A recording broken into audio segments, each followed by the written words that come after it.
Hello दोस्तों, welcome to mechanical classes by Swati. दोस्तों, आज की वीडियो में हम डिस्कस करने वाले हैं वर्क डन कैसे निकालते हैं bye the jet of water which is striking on the runner पर सेकेंड। ओके, मतलब वर्क डन पेल्टन टरबाइन का पर सेकेंड में वर्क डन कितना करता है पेल्टन टरबाइन, उसका हम कुछ आज कैलकुलेशन करने वाले हैं।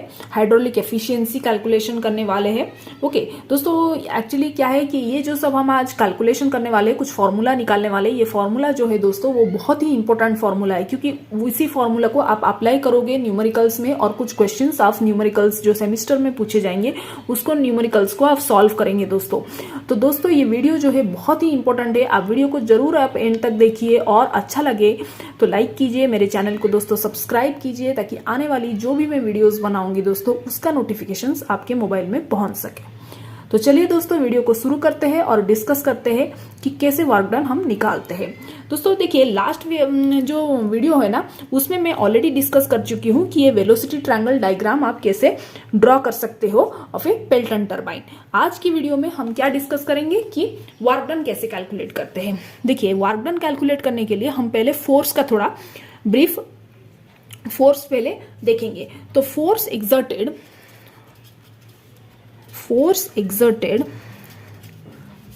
by the jet of water। अभी जेट ऑफ वाटर मतलब पानी जो स्ट्राइक कर रहा है ब्लेड्स और रनर में, तो force exerted by the jet of water in the direction of motion. Okay, in the direction of motion. अभी फोर्स एक्सर्टेड का that is will be always equal to your rate of change of momentum. That will be equal to rate of change of momentum. ये तो आपको law में पता है कि force exerted that will be equal to your rate of change of momentum in the direction of jet of water in motion. Okay, ये दोनों तो इक्वल है।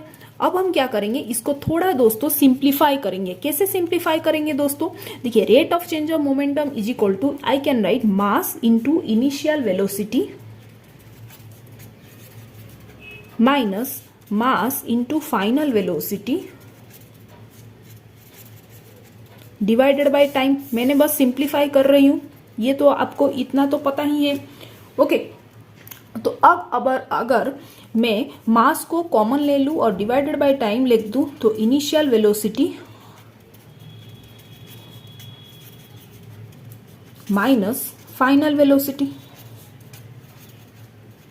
Okay right.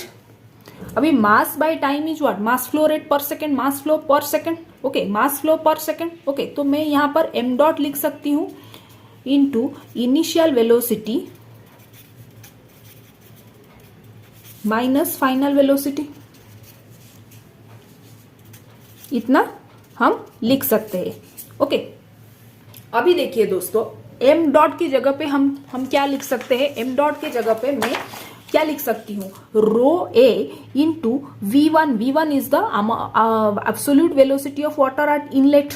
Okay, m dot की जगह पे मैं क्या लिख सकती हूँ दोस्तों, rho a V1, where V1 is the absolute velocity of water at the inlet which is striking the runner. Okay, rho a V1 whole bracket initial velocity. अभी इनिशियल जो वेलोसिटी जो कि एक्स डायरेक्शन में strike कर रहा है runner को, initial velocity क्या है हमारा यहाँ पर VR1 है। ओके, ये हमें लिखना है in terms of relative velocity. So VR1 is the initial velocity in the x direction. So I can write in the place of initial velocity VR1। ये जो भी हम लिखेंगे, इनिशियल वेलोसिटी लिखेंगे या फिर फाइनल वेलोसिटी लिखेंगे, उसको एक्स डायरेक्शन में ही कंसिडर करेंगे, माइनस फाइनल वेलोसिटी इन एक्स डायरेक्शन। अभी मैं क्या बोली कि आप रिलेटिव वेलोसिटी को कंसिडर करोगे, final velocity that is relative velocity in x direction. X direction में तो ये है ही नहीं VR2, तो हम क्या करेंगे, अभी VR2 का कंपोनेंट लेंगे। ओके, VR2 का कंपोनेंट लेंगे, लेकिन VR2 का जो कंपोनेंट लेंगे वो कौन सा डायरेक्शन में, इस डायरेक्शन में है। अभी मैं VR2 का कंपोनेंट ये वाला तो ले लूंगी, VR2 का जो कंपोनेंट लेंगे ये वाला तो हम ले लेंगे, लेकिन ये जो है उसका डायरेक्शन क्या है, ऑपोजिट डायरेक्शन में है, वो ऑपोजिट डायरेक्शन में है। तो यहां पर हम लोग क्या लिख सकते हैं, VR1 minus of VR2 component. Okay, opposite direction है, एक्स डायरेक्शन मतलब क्या कि इस डायरेक्शन में होना चाहिए। ओके, लेकिन ये तो है ऑपोजिट डायरेक्शन में जा रहा है। ओके, तो फिर हम क्या लिख सकते हैं कि रो a V1 VR1 minus of VR2 your component. Okay, इतना लिख सकते हैं। ओके, तो मैं क्या लिख सकती हूं अभी कि force exerted, that is force in x direction, is equal to Fx is equal to now how much? Rho a V1 into VR1 plus VR2 component, right? Fx is equal to rho a V1 into VR1 plus VR2 component, इतना लिख सकते हैं हम। So Fx is equal to rho a V1 whole bracket VR1। अच्छा, VR1 के जगह मैं क्या लिख सकती हूँ, आप देखिए दोस्तों, VR1, okay, VR1 is equal to, we can write how much, VR1 is equal to, मैं क्या लिख सकती हूँ, V1 minus U1। Okay, V1 minus U1। Okay, VR1 के जगह पे मैं क्या लिख सकती हूँ, V1 माइनस U1। और VR2 कंपोनेंट की जगह पे मैं क्या लिख सकती हूँ दोस्तों, VR2 कंपोनेंट मतलब ये जो है पूरा distance, so U2 plus VW2, U2 plus VW2, right. So Fx is equal to how much, rho a V1 V1 minus U1 plus U2 plus VW2, right. तभी माइनस U1 और U2 ये cancel हो जाएगा, क्योंकि हमें पता है कि पेल्टन टरबाइन में U1 और U2 जो है वो इक्वल है, U1 और U2 जो है वो इक्वल है। Okay, U1 is the velocity of blade, U1 is the velocity of blade eight inlet and U2 is the velocity of blade eight outlet. तो U1 और U2 जो है वो इक्वल है। सो मैंने ये दोनों को कैंसिल कर लिए। So Fx is equal to your rho a V1 और V1 जो है वो VW1 की बराबर है। मैंने वो डिस्कस किए थे आपके साथ ऑलरेडी जो लास्ट वीडियो में। ओके, प्लीज आप लास्ट वीडियो आप जरूर देखिए, मैं उसका लिंक भी डिस्क्रिप्शन बॉक्स में दे दूंगी कि वो वीडियो आप जरूर देखिए, क्योंकि ये वेलोसिटी ट्रायंगल का जो डायग्राम है वो आप समझोगे ना, तभी ये जो डेरिवेशन है वो आपको समझ में आएगा। तो देखिए वहां पर मैंने आपको बताया है कि V1 जो है वो VW1 के साथ बराबर है। ओके, तो V1 के जगह पे मैं क्या लिख सकती हूँ दोस्तों, VW1 प्लस VW2, राइट। तो ये हो गया हमारा इक्वेशन। अभी Fx का वैल्यू हमें पता है, that is force exerted by the jet of water in the direction of motion, इतना तक हमें पता है। तो अब हम क्या करेंगे, हम लेकिन फोर्स में इंटरेस्टेड नहीं है, हम किस में इंटरेस्टेड है कि वर्क डन पर second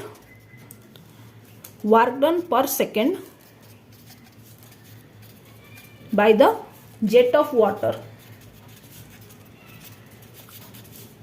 on the runner, bye the jet of water on the runner, उसमें हमें इंटरेस्ट है।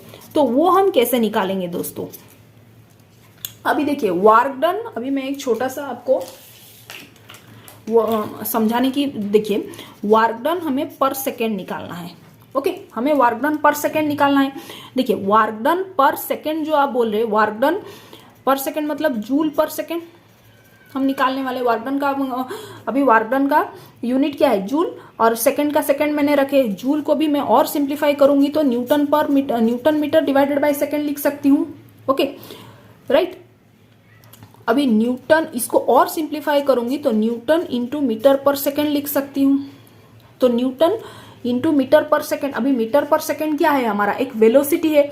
तो अगर मैं क्या करूंगी, अभी फोर्स के साथ वेलोसिटी को मल्टीप्लाई कर दूंगी तो मेरा वर्क डन पर सेकेंड निकल जाएगा। अभी कौन सा वेलोसिटी में रनर घूम रहा है हमारा, यू वेलोसिटी में ब्लेड्स जो है वो घूम रहा है। ब्लेड्स की वेलोसिटी क्या है, जब वाटर स्ट्राइक करता है तो सपोज ये देखिए ये रनर है आपका, यहां पर ब्लेड्स लगा रहता है।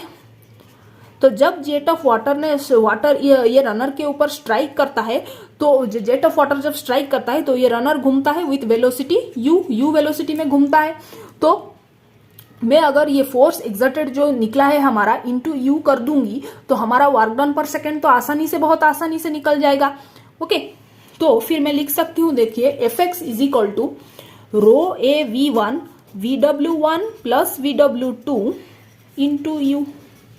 Okay, sorry, this is not Fx, sorry, work done per second. Okay, work done per second is equal to rho a v1 vw1 plus vw2 into u. Okay, don't get confused, I have written हमें work done पर second निकालना है, right. Okay, तो सो रो a v1 vw1 into vw2 into you. बस मैंने सिर्फ u को multiply किए. आप यहां से देख सकते हो दोस्तों, कुछ भी समझ में नहीं आया तो बैक जाके भी आप चेक कर सकते हो, फिर से सुन सकते हो. देखिए मैंने जस्ट सिंप्लीफाई किया इसको, तो क्या मिला कि न्यूटन इंटू मीटर पर सेकेंड. तो मतलब फोर्स को मैं अगर कुछ वेलोसिटी के साथ मल्टीप्लाई कर दूं तो मुझे वर्क डन पर सेकेंड मिल जाएगा. अभी दोस्तों फोर्स तो हमारे पास, हमने ये वैल्यू तो निकाल चुके हैं. अभी मीटर पर सेकंड जो वेलोसिटी है, और कौन से वेलोसिटी से हमारा रनर, तो फिर हम तो वेलोसिटी कुछ मल्टीप्लाई करेंगे इतना पता है, लेकिन कौन सा वेलोसिटी को मल्टीप्लाई करेंगे. जिस वेलोसिटी से रनर घूम रहा है उसी वेलोसिटी को मल्टीप्लाई करेंगे. अभी कौन सा वेलोसिटी में ब्लेड घूम रहा है, ब्लेड या फिर रनर जो है ब्लेड को कौन सा वेलोसिटी में घूम रहा है, यू वेलोसिटी में वो घूम रहा है. So I have written here into u. Okay, तो ये हमारा कुछ कैलकुलेशन से, और थोड़े कैलकुलेशन हम करने वाले हैं. दैट इज हम लोग अभी क्या निकालने वाले हैं दोस्तों कि वर्क डन पर second divided by work done पर second per unit of water striking per second. तो हम क्या अभी इंटरेस्टेड है जानने के लिए कि वर्क डन पर सेकेंड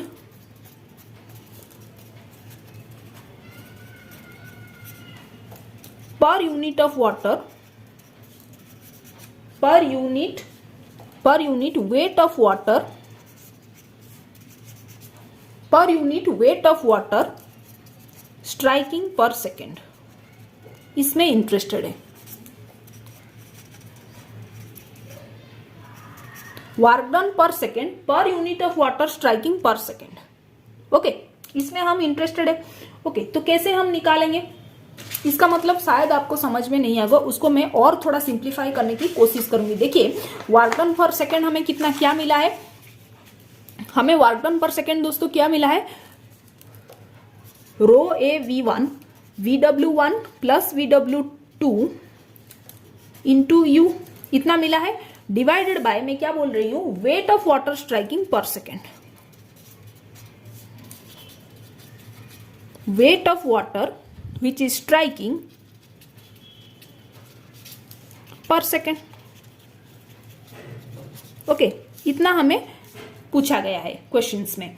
तो हम उसको कैसे निकालेंगे दोस्तों, उसको थोड़ा सिंप्लीफाई करते हैं. vw1 plus vw2 into you divided by weight of water striking per second का मतलब क्या है कि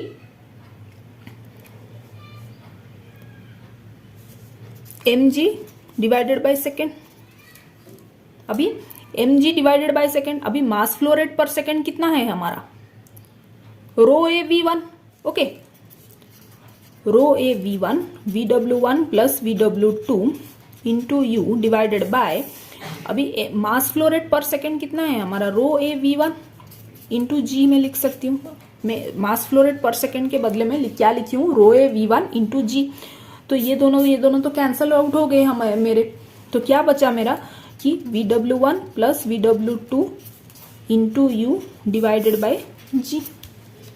ये होता है आपका कैलकुलेशंस. ये आपको मिला, क्वेश्चन में ऐसे ही पूछा जाएगा. तो ये सब जो डेरिवेशन हम लोग कर रहे हैं ना, वो बहुत ही इंपॉर्टेंट है. ओके, ये सब चीजें, छोटी छोटी चीजें आपको याद रखनी है. वेट ऑफ वाटर पर striking per second. Wait of water मतलब क्या, mg पर सेकेंड. वेट का फॉर्मूला क्या है, W is equal to mg divided by second. तो ये mass flow rate per second क्या है, ये m बाय सेकेंड क्या है, मास फ्लो रेट है. तो मास फ्लो रेट जो है वो equal to rho a v1 है इंटू जी. ओके, सिंपल कैलकुलेशन है, लेकिन कुछ कुछ चीजें आपको याद रखना है दोस्तों. अभी हम क्या करेंगे कि एक हाइड्रोलिक एफिशिएंसी की तरफ जाएंगे. अभी मैंने आपको ऑलरेडी समझा चुकी हूँ कि फोर्स कैसे कैलकुलेट करते हैं. Force exerted by the jet of water striking on the runner पर सेकेंड, वो कैलकुलेट कर चुके हैं हम. वर्क डन पर second by the jet of water striking on the runner पर सेकेंड, वो भी हम कैलकुलेट ऑलरेडी कर चुके हैं.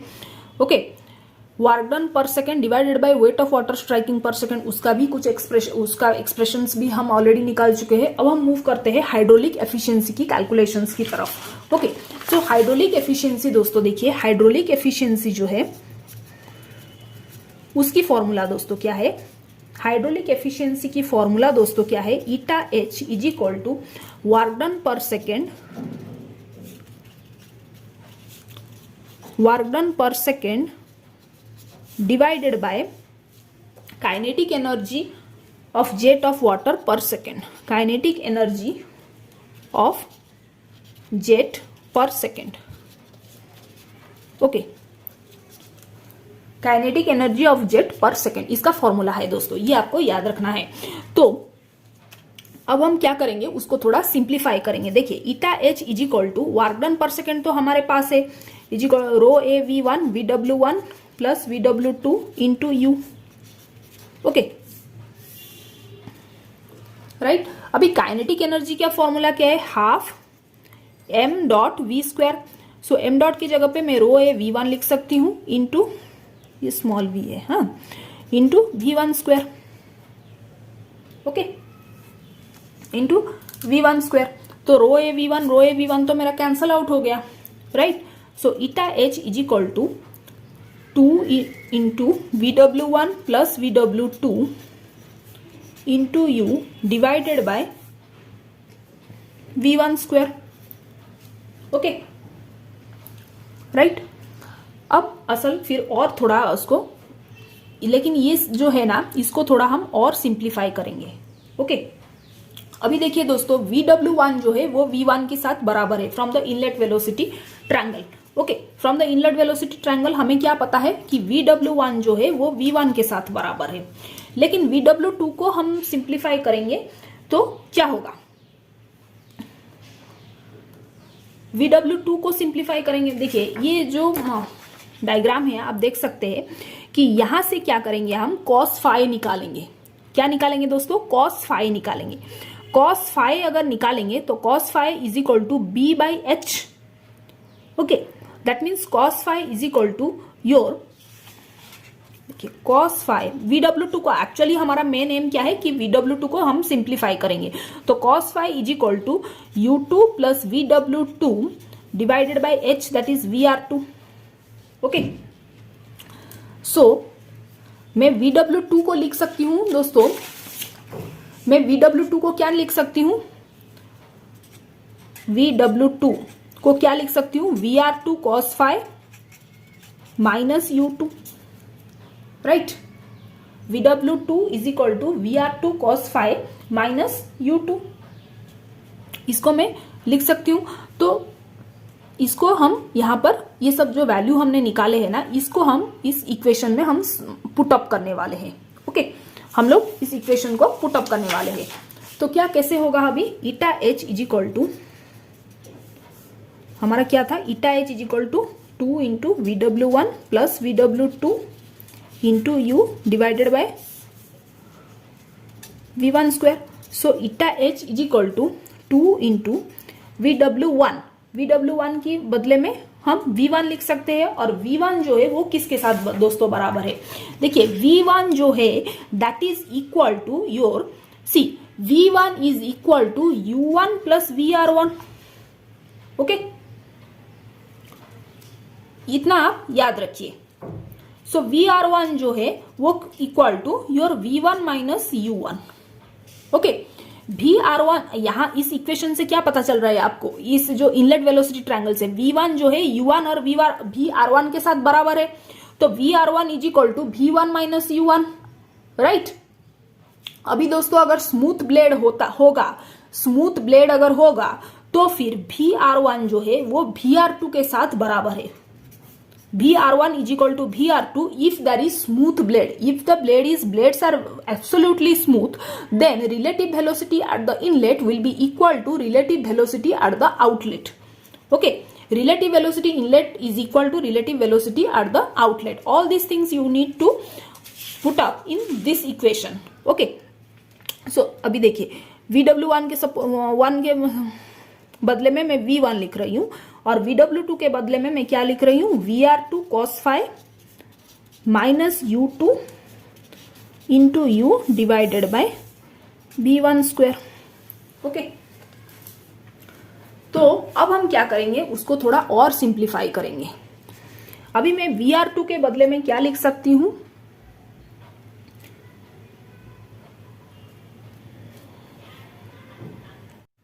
फिर दोस्तों अब मैं क्या करूंगी कि eta H is equal to, मैं थोड़ा और सिंप्लीफाई करूंगी तो मुझे क्या मिलेगा, VR2, अभी मैंने क्या बोले आपको, VR2 जो है वो V1 के साथ बराबर है, VR2 जो है वो V1 के साथ बराबर है।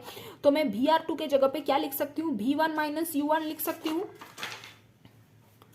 V1 माइनस U1 लिख सकती हूँ। अभी U1 जो है, U2 जो है, U सेम थिंग है, क्योंकि आपको पता है कि जो वेलोसिटी ऑफ ब्लेड है इनलेट में है, U1 is equal to U2 is equal to U। क्यों? क्योंकि मैंने आपको पहले से ही बताया है कि ब्लेड की वेलोसिटी इनलेट में जो है, ब्लेड की वेलोसिटी आउटलेट में भी सेम वेलोसिटी है, ब्लेड की वेलोसिटी चेंज नहीं हो रही है। तो V1 माइनस यू लिख सकती हूँ into cos phi minus U2 के जगह पे U लिख सकती हूँ into U divided by V1 square, right. अब हम क्या करेंगे, इसको थोड़ा और सिंप्लीफाई करेंगे, to V1 minus u plus V1 minus u, just मैं अरेंज कर रही हूं इसको, cos phi into you divided by V1 square. सिर्फ V1 माइनस यू को एक सेपरेट ब्रैकेट में मैंने लिए है, ओके। तो अब क्या होगा कि eta H is equal to 2 into V1 minus u 1 plus cos phi, common लिए है मैंने, V1 माइनस यू को कॉमन ले लिए है, तो V1 minus u into 1 plus cos phi into you divided by V1 square, okay. ये आपका एक्सप्रेशन निकला है, ओके। ये आपका एक्सप्रेशन निकला है, वेरी वेरी इंपॉर्टेंट एक्सप्रेशन है, ओके। तो अब हम क्या करेंगे दोस्तों कि देखिए द एफिशिएंसी, इसका एक्सप्रेशन निकला है, तो so the efficiency will be maximum, देखिए दोस्तों द एफिशिएंसी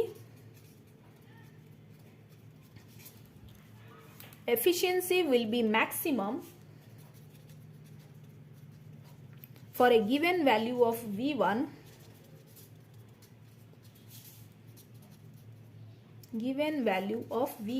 when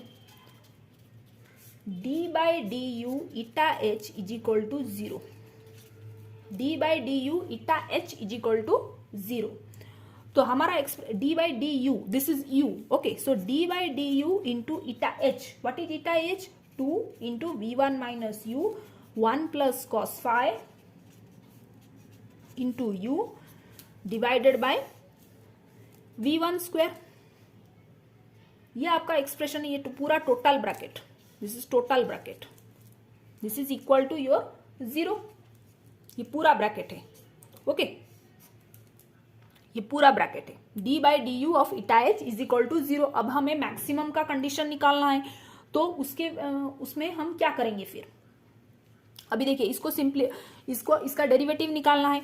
तो अब हमारा क्या है कि देखिए 1 plus cos phi by V1 divided by V1 square, वो उसमें u का कंपोनेंट नहीं है, तो फिर क्या करेंगे 1 plus cos phi into V1 square, 1 plus cos phi divided by V1 square. अब देखिए ये जो कंपोनेंट का हमें मैक्सिमम कंडीशन निकालना है, हम लोग को मैक्सिमम कंडीशन निकालना है, तो इसका हम डेरिवेटिव करेंगे। अभी 1 plus cos phi divided by V1 square, उसमें कोई u का कंपोनेंट तो नहीं है, तो हम उसको साइड में रख रहे हैं, okay.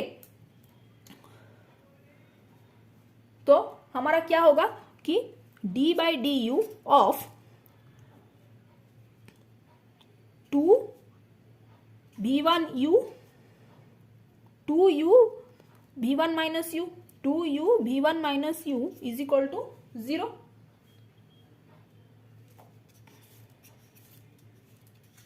Okay. 1 plus cos phi divided by V1 square, okay. So d by d u, और थोड़ा उसको मैं सिंप्लीफाई कर रही हूँ, 2u V1 minus 2u square is equal to 0, okay. Simplify करने के लिए इजी रहेगा हमें, so 1 plus cos phi divided by V1 square 2V1 minus 4u is equal to 0, okay. ये कंपोनेंट तो 0 हो गया हमारा, ये जो कंपोनेंट है ये तो 0 हुआ, ओके। ये कंपोनेंट तो 0 हो गया क्योंकि इसमें कोई टर्म ही नहीं है, ओके। ये तो 0 हो गया, so 2V1 minus 4u is equal to 0, okay. 2v1 minus 4u is equal to 0. Minus 4u is equal to 0. So 2v1 is equal to 4u. Okay अभी देखिए दोस्तों, u इज इक्वल टू फिर कितना होगा 2v1 divided by 4 which is equal to v1 divided by 2. So u is equal to v1 divided by 2. This is the maximum condition. This is the maximum condition which is very very important. You need to remember that. So hydraulic efficiency of a Pelton wheel, that will be maximum when the velocity of the wheel, when the velocity of the Pelton wheel, that will be half of the velocity of jet of water at inlet. That will be half of the velocity of water at inlet. तो इसका मतलब क्या है दोस्तों कि कब maximum होगा hydraulic efficiency. Hydraulic जो एफिशिएंसी हमने कैलकुलेट किए हैं वो कब मैक्सिमम होगा. कब मैक्सिमम होगा ना कि पेल्टन व्हील जब वेलोसिटी ऑफ व्हील, जब वेलोसिटी ऑफ व्हील मतलब पेल्टन व्हील की वेलोसिटी, जब पेल्टन व्हील जो घूम रहा है उसका वेलोसिटी किसके साथ बराबर हो जाएगा, absolute velocity of water at inlet divided by 2, half, when it will be half of the velocity of water, absolute velocity of water at inlet, then the hydraulic efficiency will be maximum. Okay, when फिर से बोल रही हूं, देखिए u क्या है, velocity of Pelton wheel. Okay, v क्या है, v1 क्या है, velocity of water at inlet, absolute velocity of water at inlet. इस कंडीशन में क्या होगा कि हाइड्रोलिक एफिशिएंसी जो है वो मैक्सिमम होगा, हाइड्रोलिक एफिशिएंसी. ओके, तो ये वैल्यू को हम क्या करेंगे, पुटअप करेंगे. अभी किसमें पुटअप करेंगे दोस्तों, इस वाले इक्वेशन में मैं पुटअप करने वाली हूं. ओके, इस वाले इक्वेशन में मैं पुटअप करने वाली हूं. देखिए eta H is equal to हमें क्या मिला था, 2 into v1 minus u 1 plus cos five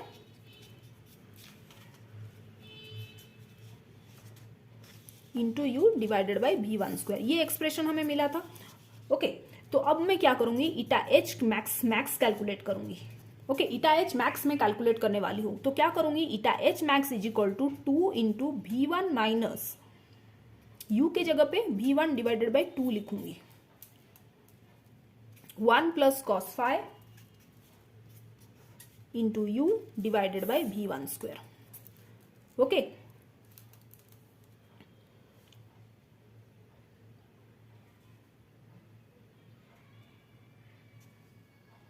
दोस्तों अब मैं क्या करूंगी अभी, अच्छा u के जगह पे भी मुझे v1 बाई 2, तो यहां पर भी मैं v1 बाई 2 लिख दूंगी. ठीक, हर जगह पे मैं u के जगह पे v1 बाई 2 को रिप्लेस कर रही हूं. तो मुझे क्या मिलेगा दोस्तों, eta h max will be equal to your 2 into v1 by 2 1 plus cos phi into v1 by 2 divided by v1 square. Okay, divided by v1 square. Okay, इतना मिलेगा.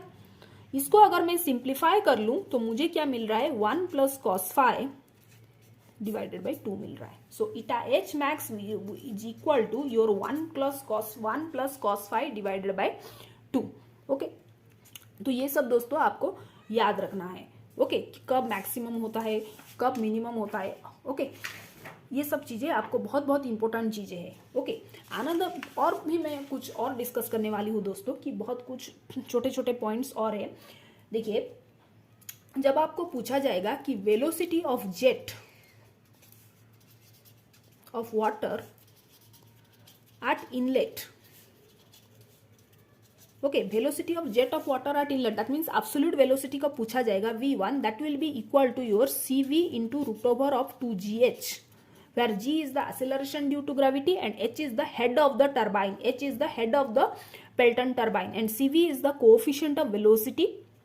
ये सब जो फॉर्मूला है आपको याद रखना है और पूछा जाता है, आपको न्यूमेरिकल्स में अप्लाई करना पड़ेगा. ओके, सीवी का वैल्यू हमेशा क्या होता है, 0.98 टू 0.99 इसका वैल्यू रहता है, 0.98 to 0.99. Okay, g is the acceleration due to gravity and h is the head of the turbine, right. और एक क्या है, वेलोसिटी ऑफ व्हील.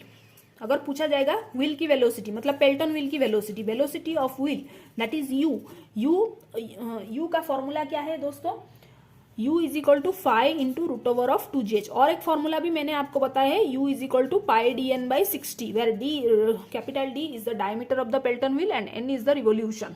ओके, और एक भी फॉर्मूला है, u is equal to phi into root over of 2gh, where h is the head of the turbine, g is the acceleration due to gravity and phi is the speed ratio, phi is the speed ratio whose value is in between 0.48 to 0.43 to 0.48।